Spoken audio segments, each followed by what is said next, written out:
Olá pessoal, no Amigovski, que é o podcast de Milton Amigovski dessa semana, eu trouxe Jefferson Azeredo. Ele é educador físico e também trabalha muito com a parte de liberação miofacial. Pois é sobre isso que a gente vai falar aqui. O que seria a liberação miofacial? É algo muito importante, porém, infelizmente, frequentemente negligenciado. Fique aqui, fique bem, fique com a gente.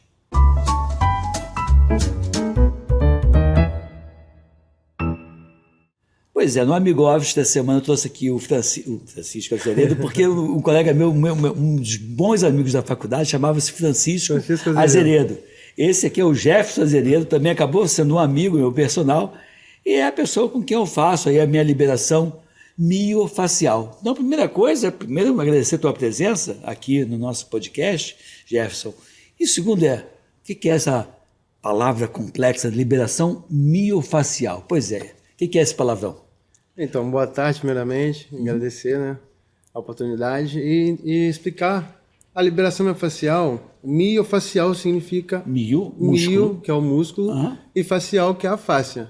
Tá? E lembrar, a fáscia é aquela, quando você vê às vezes uma carne numa açougue, é aquela parte branca que recobre, que as pessoas chamam de pelanca, que recobre o músculo, que seria então miofacial, que é essa parte branca. Mas vamos lá, exatamente. Como é que é isso? Funciona. E aí é feita a técnica da terapêutica, que é feita essa liberação sobre a pele, pode ser feito com as mãos e também com instrumentos, que é a espátula e também ventosa.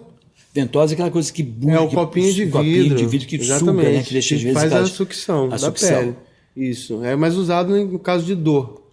Né? Já a espátula você pode usar na pele, entendeu? Fazendo a liberação do músculo. Como é que é essa liberação, assim, o que acontece? Quando você pega, eu já fiz com você as sessões de liberação, essa liberação miofacial. Então eu sei como é, mas assim, vamos dar a ideia de que eu não sei, até para as pessoas imaginarem. Quando você passa aquela espátula na pele da pessoa, nos membros superiores, nos membros inferiores, na região lombar, que você sai... É como se estivesse espalhando. Como se fosse liberando e tirando toda a tensão que tiver ali na musculatura. Entendeu? Pontos de gatilho, onde a pessoa fica tensa. A musculatura fica tensa. E você vai passando a mão ou a espátula, algum instrumento, vai liberando e vai soltando essa musculatura, vai ganhando flexibilidade e mobilidade. Ou seja, vai ganhando. Aí o ideal, assim, a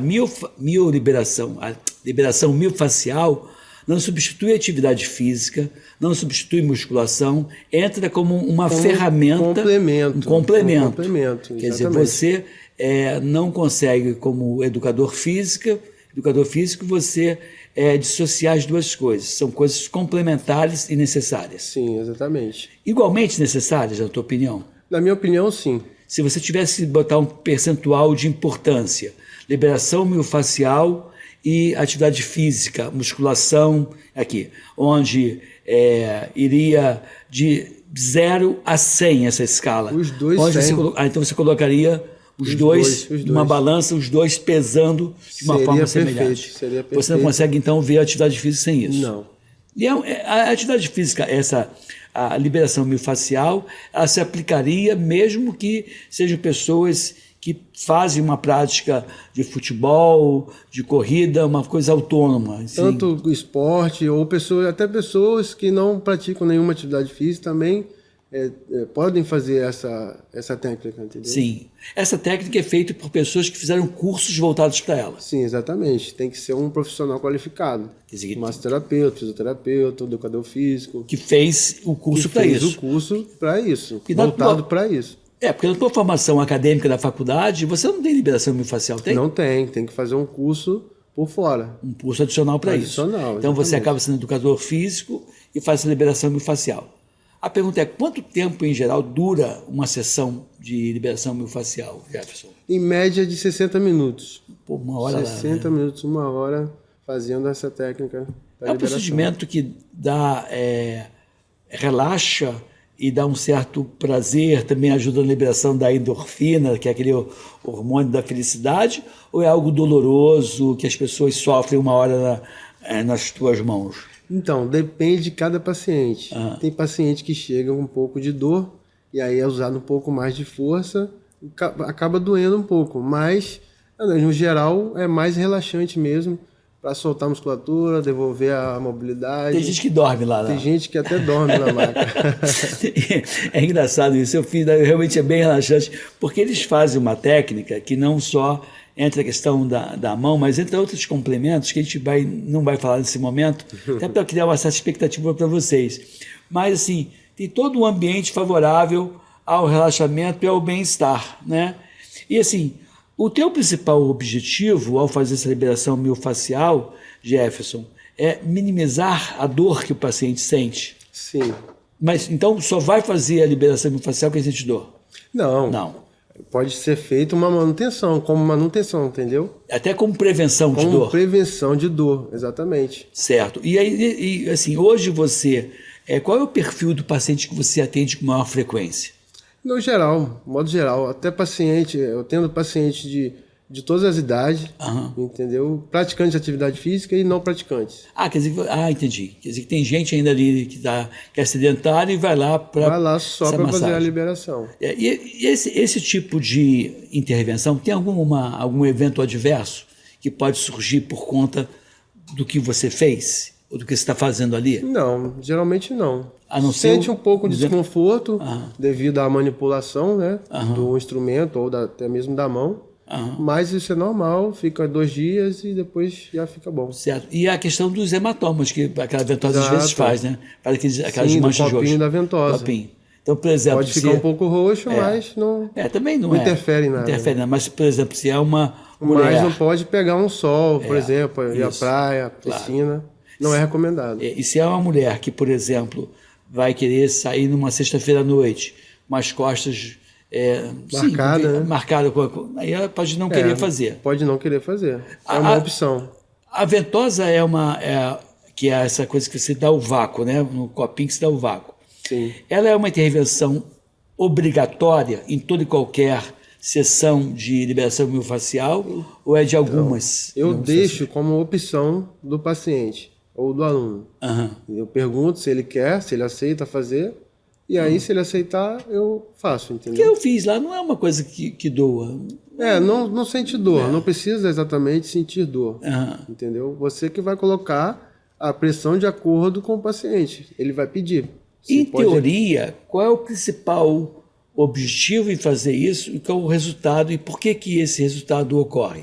Qual é a proposta da liberação facial com esse procedimento? Eu utilizo a ventosa em caso de pacientes com dor. Eu vi no outro dia você com até um outro educador físico, que foi o Brian, não, foi o Igor. Que o Igor, ele estava com uma dor no ombro e que você aplicou várias ventosas no ombro dele, marcou ali, deixou um tempinho e ele foi liberando. Fiz um pouco de mobilidade junto com a ventosa para poder sugar essa parte onde está a dor, que era uma dor crônica, né? Que estava impedindo a mobilidade, o movimento correto do ombro dele. E aí, com a aplicação dessa técnica, a gente conseguiu recuperar o movimento e tirar a dor. É também um dos procedimentos que vem da medicina chinesa, não tem nada a ver com isso. Assim, qual é a origem da liberação miofacial? É uma terapia alternativa. Tá, complementar. Mas que surgiu em... Eu sei que estava lendo alguma coisa que surgiu para atletas que davam apoio, atletas de alta performance. Geralmente utilizado por atletas e massoterapeutas. Ou aplicado por massoterapeutas. Tá, mas assim, com o objetivo de melhorar a performance da pessoa. Melhorar a performance, exatamente.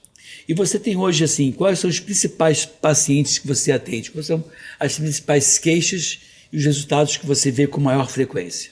Então, as principais queixas são de dores. Tá. O paciente, o aluno chega reclamando de dor em certo local, lombar, no ombro, no joelho, e aí a gente faz a aplicação da técnica. Mas, depois que ele experimenta a técnica, ele continua fazendo as sessões, mesmo por prevenção. Tá. Depois que ele conhece, entendeu? Isso, entendi. E as sessões que você faz, o que você recomenda, com qual frequência? Uma vez por mês, 2 vezes por mês? Como é que você... O ideal mesmo seria 1 vez por semana. Sim. Mas pode fazer 2, 3 vezes por semana. Tá. Vai depender do aluno, do paciente. Do tempo que ele tem lá. Do tempo que ele né? tem, exatamente. Antes ou depois da atividade física, a liberação miofascial? Pode ser feita antes e após também. Tá. E contaria como uma atividade física, sim ou não? Não. Não conta, Contaria nada a ver. não tem... Contaria como uma massagem lá de liberação miofascial. Exatamente. Não vai querer roubar o treino botando a liberação miofascial dizendo paguei o boleto da semana. Não, então você fala 1 vez por semana a atividade dessa liberação miofascial com pessoas habilitadas e atividade física. Aproveitar um pouco esse teu lado também, que você é educador físico por formação acadêmica. Sim. Qual é a frequência que você recomenda hoje uma atividade física, Jefferson? Eu recomendaria, pelo menos, no mínimo 2 vezes por semana. Quer dizer, o mínimo 2 vezes por semana. O mínimo. O ideal seria quanto tempo? Quantas vezes por semana? O ideal. Quantas vezes por semana? 2 vezes por semana. Não, esse seria o mínimo. Sim. O ideal. O ideal, 5 vezes. 5 vezes, quase todos os dias. Quase todos os dias. Quer dizer, não existe motivo para você ficar mostrando repouso. Se você fizer atividade física monitorada, você pode fazer atividade física todos os dias. Deixa 2 dias ali durante a semana de repouso para recuperação muscular. E aí, de repente, você pode escolher esse dia para fazer a liberação miofascial. Exatamente. Acho que é uma compensação. É uma boa, né? É, uma recompensa. Você, quando fala em atividade física, o que seria, em tese, uma atividade física? De quanto tempo, de qual é a duração e qual é a intensidade, assim, em média? Depende de cada aluno. Tá. Entendeu? Mas a recomendada, assim, é a média de 40 minutos. 40 minutos de atividade física. É o suficiente. É o suficiente. Atividade física para você ter um padrão legal. E tem uns dados que dizem assim, a pessoa deixa de ser sedentária, você que está me vendo aí, se você fizer atividade física 3 vezes por semana, 50 minutos por vez, seria, eu posso bater no peito e dizer, não sou mais sedentário, eu já sou atividade física. E para você dizer que criou um hábito, você também tem que ter no mínimo 3 meses de atividade. Então isso é interessante, e me faz lembrar uma história que eu vivi isso quando era estudante de medicina, Jefferson. Estava um paciente entubado em terapia intensiva, obviamente está entubado, ele não consegue falar.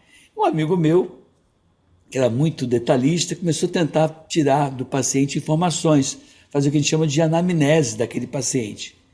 E ele, desconfiado que o paciente era um fumante, perguntou para o paciente assim, o senhor fuma? E o paciente responde com a mão, não. Mas tu já fumou, não já fumou? E o paciente, fumei. Parou de fumar, tem quanto tempo? Aí o cara, 5 anos? Não. 5 meses? Não. 5 semanas? Não. 5 dias, que era o tempo que ele tinha de internação em terapia intensiva. Então não tinha como fumar. Então estava parado por causa da terapia. Da terapia, não é uma opção dele. Ele vai voltar a fumar. Estou te perguntando isso porque, assim, o que seria para a gente poder dizer que a pessoa não é mais sedentária? Teria que ter, no mínimo, então, 3 vezes por semana, 50 minutos. Cara, não é difícil. Não é. Não é difícil. É legal ter um educador físico? Sim. É imprescindível? É bom ter. É bom ter o acompanhamento. E eu não vai ter o resultado mais rápido, né? Sim, e uma coisa mais orientada para evitar que você tenha lesão durante as atividades físicas, né? Eu queria a tua opinião. Eu não consigo... Segundo Harvard, eu sempre cito essa questão de Harvard, que fala que a medicina do estilo de vida leva em conta 6 pilares, que é dormir bem, comer bem, gerenciar estresse, bons relacionamentos, não abusar de drogas lícitas ou ilícitas. Evitar o álcool. Que é não abusar. E o outro é atividade física, está entre os 6 pilares. Por outro lado, ainda o educador físico, ele não se posiciona como um agente de saúde, quando, na minha opinião, deveria ser. Eu não consigo imaginar hoje doenças crônicas, como hipertensão arterial, obesidade, que provoca uma reação inflamatória crônica, o sedentarismo, que para mim classifico como doença, um diabético, qualquer problema crônico de saúde, sem o olhar do educador físico. Você concorda com Exatamente. isso? Concordo, plenamente. Quer dizer, o educador físico ele é um cidadão, ele é um Ele tem profissional que dar o exemplo, imprescindível. com certeza. Né? E você assim, porque assim, se você não tiver um educador físico, você acaba não tendo, você acaba tendo comprometimento do pilar. Então eu acho que cada vez mais eu vejo, pelo menos no Rio de Janeiro, esse nosso podcast passa no mundo inteiro, né? Que vai para a internet, vai para a TV Correio da Manhã, vai para o nosso Instagram Edmilson Migoff, vai para o canal do Edmilson Migoff, então qualquer pessoa pode assistir. Mas eu vejo, por exemplo, no Rio de Janeiro, no município do Rio de Janeiro, um movimento até, eu não estou tecendo nenhum comentário da questão político-partidária, mas o prefeito do Rio de Janeiro, ele montou várias academias e com o educador físico lá, e que mobiliza aquelas pessoas para tentar fazer nesses lugares públicos, geralmente são academias ao ar livre, próximo das clínicas de família, para tentar fazer com que a pessoa force a barra para tentar fazer uma atividade física. Sim. Né? Nós estamos gravando esse podcast em meados de agosto de 2023, e hoje estava vindo na rádio, vindo para cá, eu vi na rádio o secretário também de saúde do estado do Rio de Janeiro, falando que abriu novos leitos para cateterismo, para tratar de pacientes com problema cardíaco.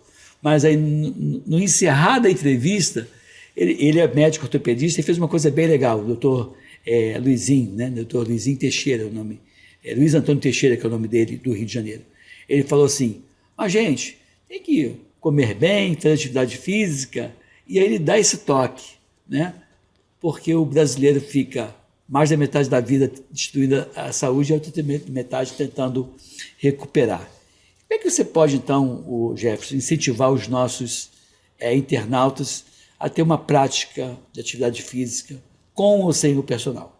Como é que você nos ajudaria? Eu acho que a atividade física ela é imprescindível. Pelo menos 2 vezes, 3 vezes por semana, arrumar um tempinho, dar um jeito, para depois não ter que procurar o profissional no caso de dor ou lesão. Porque Claro. lá na frente ele vai ter problema. Vai ter, no caso da senhora, vai ter uma fratura de colo de fêmur, que é mais Exatamente. frequente. Vai ter dificuldade para andar. Cara, aí não tem jeito, né? A questão de fazer atividade física, fazer o exercício das pernas, dos membros inferiores, também é fundamental. Então Hoje é melhor você, ele fortalecer o quanto antes, para depois não ter esse problema lá na frente. Você sempre teve atividade física, Jefferson? Sempre. Foi uma coisa Desde que os você... 16 anos de idade eu já praticava atividade física e nunca abandonei. Você e foi fazer educação física um pouco por isso também. Por isso também. Você gosta da... Sempre gostei, sempre pratiquei atividade física, musculação. Gostava mais da musculação, depois acabei me apaixonando pela parte clínica. Da parte de como é que é essa parte? Reabilitação, performance e a liberação miofacial que veio também complementar essa atividade. Que veio complementar por causa da parte clínica, né? Que é a parte da reabilitação. E assim, a reabilitação ela visa devolver à pessoa aquilo que ela perdeu ao longo do tempo. Os movimentos normais, movimento básico. O que é minimamente necessário, além da vontade própria, para a pessoa iniciar um hábito de vida saudável, que é ter atividade física. Além da vontade, que seria minimamente necessário para a pessoa bater no peito e dizer, eu não sou mais sedentário, eu estou fazendo uma atividade física, mas o que eu preciso? Tênis, camiseta, um equipamento, aquela esteira que você compra, só usa uma vez, depois vira cabideira na tua casa. Qual seria o mínimo necessário, o Jefferson? O mínimo necessário é ter vontade e querer. Primeiramente, ele tem que querer se cuidar. Primeiramente, ele tem que se amar. E ele pode praticar atividade física em qualquer lugar, até dentro de casa. Descalço, sem tênis, sim, sem nada. E você tem... Não precisa nem de aparelho. Você hoje trabalha com a questão... Não precisa nem de aparelho, ou seja, você viu que ele falou até sem tênis, ou seja, não tem que ser roupa da marca XYZ, um sapato, tênis caro. Você tem como fazer um monte de coisa dentro da sua própria casa. Exatamente. A pergunta então, tem gente que tem vergonha de ir para a academia, não quer... Não, é claro que a liberação miofacial ela impõe a presença do profissional junto com o cliente. Mas no caso da atividade física, você tem hoje ferramentas até online que te permitem orientar esse aluno à distância. O aluno ou o paciente à distância, exatamente. E que seria interessante? Inclusive você tem, eu vejo lá na academia que eu faço, que eu frequento, que é a Academia Voga, que é o Espaço Voga que está no Recreio dos Bandeirantes, eu vejo lá que vocês têm equipamento, tem aquele leg, tem alguns pesos, mas eu vejo coisas bem interessantes que são aqueles elásticos que vocês usam e até aquele elástico cabe em qualquer bolso, qualquer espaço, em qualquer canto da sua casa. Né? E você dá para levar para uma viagem, por exemplo. Dá para levar para uma viagem. E a pergunta é, você dá esse suporte também online, Jefferson? Também tem esse suporte. Existe a possibilidade... Trabalhando com elástico, fazendo estabilização. E tem um monte de coisas que você pode fazer até mesmo à distância dessa pessoa. Sim, então, a pessoa através de vídeo. De vídeo chamada. Chamada. Quer dizer, então você tem esse tipo de serviço também. Sim. O teu contato como é, Jefferson? Hoje? O meu contato? É pelo Instagram, Jefferson Azeredo. Com 2 Fs? 2 Fs. Então, Jefferson Azeredo. Azeredo. Isso. Tudo junto? Tudo junto. Está aqui embaixo para as pessoas verem. É isso aí. Aí você chega até você, pode mandar uma mensagem. Pode mandar uma mensagem, chamar no direct. E você orienta. Se for do Rio de Janeiro, vale a pena fazer, além dessas aulas online, fazer liberação miofascial e tem que ser presencial, não tem jeito. A liberação miofascial tem que ser presencial. E aí o teu espaço fica no Recreio dos Bandeirantes. Fica no Recreio, na Avenida das Américas, Medical Center, isso. Vital Clinic. Está aqui embaixo também para as pessoas verem. O Cazuza vai colocar aí o teu contato direitinho e as pessoas vão chegar até você. As pessoas que estão hoje pensando em fazer liberação miofascial, né? Então são as pessoas com dores, que basicamente você aborda, e também que trabalha com prevenção também. Com prevenção e manutenção da musculatura. Entendi. Quando você fala que a pessoa pode treinar em casa, me remete a um tema chamado calistenia, que é a atividade física com o próprio peso do corpo, ou seja, você não demanda os equipamentos. Como é que é isso? Como é que você faz isso? Então, são exercícios voltados para o próprio peso do corpo. Depende se a pessoa for sobrepeso, coitado do peso que vai pegar, né? Não, mas aí tem um exercício adaptado próprio para eles. Ou seja, mesmo você podendo fazer sem a necessidade de nenhum aparelho, é interessante ter o olhar do educador físico. Sim, o acompanhamento do educador físico é primordial. E você acha que fazer isso sem essa orientação teria alguns riscos? Sem o educador físico? Sim. E que riscos seriam esses? Bom, alguma lesão muscular. Porque eu vejo, né, as pessoas às vezes, mesmo assim, eu faço atividade física todos os dias, estou lá, como já citei aqui, no Voga há mais de 2 anos, e ainda eu lá fazendo, vira e mexe, eu sou corrigido por vocês, dizendo assim, olha, esse movimento não está certo, corrige esse movimento, então é muito importante. Por isso que é importante ter a presença do educador físico, sempre orientando da melhor forma. Não sei se você teve a oportunidade de ver um caso terrível, né? Eu não sei qual foi o lugar do Brasil que aconteceu, mas o aluno estava descansando de uma atividade física, sentou num local que talvez fosse de risco e ninguém percebeu, e o equipamento desabou nas costas dele. Então, o que acaba acontecendo é porque o aluno ele quer colocar peso além do que pode segurar. O equipamento mesmo. O equipamento e ele próprio. Mas nesse caso ele estava sentado, distraído, e do nada o equipamento... Então, tem aparelho que ele falta segurança. Entendi. Entendeu? Mas no caso dessa academia, colocar assim, proibido em repouso... A academia tinha que retirar o aparelho. Ou seja, e também em lugares, assim, você vê que tem que ter manutenção, que talvez não tivesse. Não estou falando mal da academia, nem sei qual é a academia, mas assim, foi uma coisa terrível. Eu nem sei se, Cazuza, você pode até depois, se pode pegar esse vídeo e colocar para as pessoas verem. É possível isso, Cazuza, botar isso na edição? Então tá, olha. Então o Cazuza vai colocar na edição final esse vídeo onde aparece. É um equipamento que desaba nas costas do cidadão, sentado, teve uma fratura, e aí eu vi na internet que tem cerca de 1% só de chance de recuperar. O cara que estava lá saudável sai de lá com esse problema. Isso é muito, muito, muito triste, muito preocupante. Tem acontecido com frequência, inclusive no agachamento, né? Agachamento livre. Tem acontecido muitos acidentes. Da pessoa botar um peso, aí nesse caso, peso a mais. E não ter a segurança no aparelho. Por isso tem que ter um educador físico próximo, alguém, um monitor, para poder evitar que isso aconteça.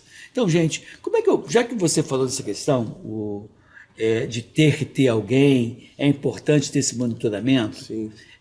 Eu não sou educador físico, sou um usuário do sistema, daquilo que vocês oferecem.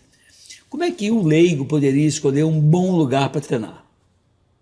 Como que ele pode usar? Escolher, quais são os elementos que eu virei? Por exemplo, se eu fosse indicar um cirurgião plástico, eu vou indicar um cirurgião plástico que tenha título de especialista, que faça o procedimento numa clínica que tenha o ok da vigilância sanitária, vou pesquisar esse profissional na internet, ver se ele é recomendado por outros pares, quais são os resultados que ele tem. Então, quando entra na área médica, eu tenho capacidade de escolher um lugar bom e de orientar o leigo. Mas quando vai na seara, na competência do educador físico, não é a minha área.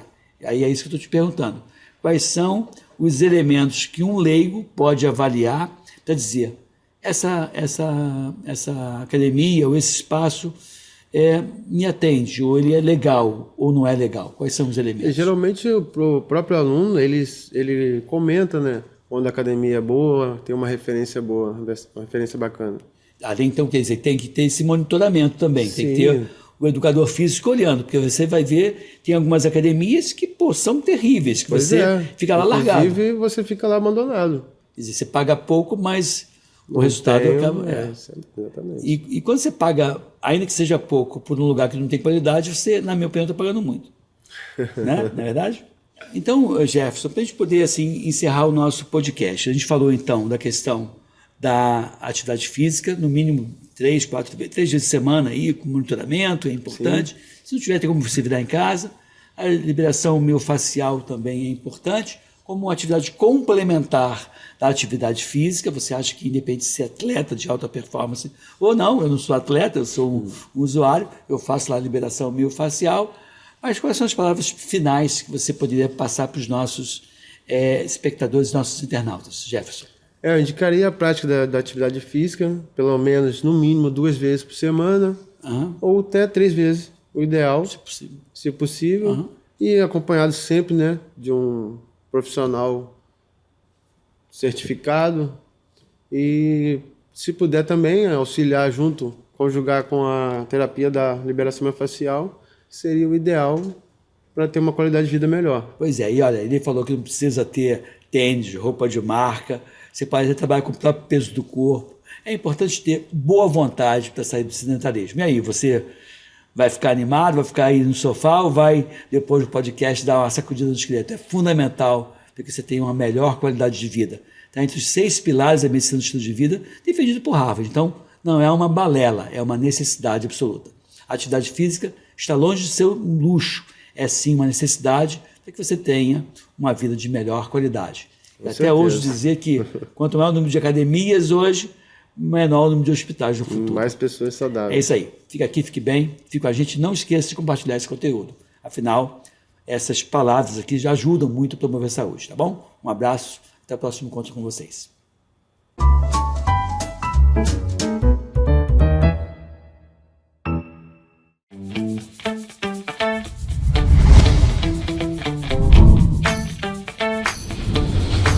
TVC, a TV do Correio da Manhã.